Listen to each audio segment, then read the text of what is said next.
আজকে কি রান্না হবে গোপাল ভক্ত সংঘ থেকে?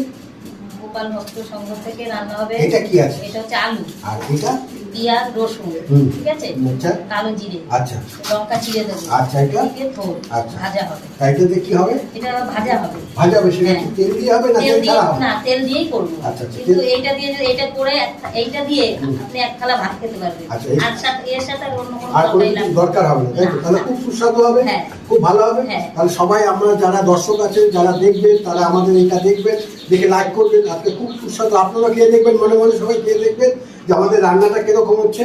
আমাদের ভক্তের সঙ্গে একজন ভক্ত করছেন, ঠিক আছে? সবাই যেন দেখে এটাকে লাইক করে। হ্যাঁ, তাহলে একটা রান্নাটা আমরা দেখতে হবে কি করে রান্না করছে সে, কি করে কি রান্না করছে। হ্যাঁ, রান্না শুরু করো। আমরা কড়াইতে তেল দিলাম, বেশি করে শুকনো লঙ্কা ফোড়ন দিলাম,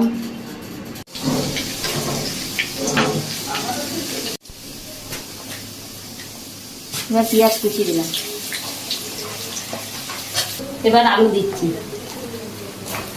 পেঁয়াজটা ভাজা ভাজা হয়ে গেছে, এবার আলুটা দিয়ে আলুটা একটু ভাজা ভাজা হবে, তারপরে দেবো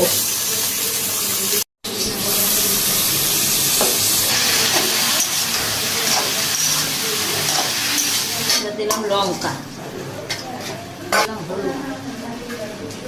নুন মিষ্টিটা একটু পরে দেবো। ঢাকনাটা খুললাম, নাড়া দিয়ে দেখি,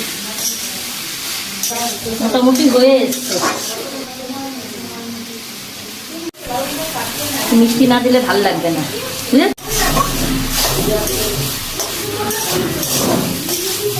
আচ্ছা, এটা কি রান্না কমপ্লিট হয়েছে? কমপ্লিট হয়ে গেছে, কিন্তু আপনি একটু দেখেন না। আচ্ছা, আমি যেহেতু দেখছি কেমন স্বাদ হয়, তাহলে একটু ওখানে দেখি, খাতা দিয়ে একটু দেখে টেস্টটা কিরকম হয়েছে আমি একটু দেখি কেমন রান্না হবে।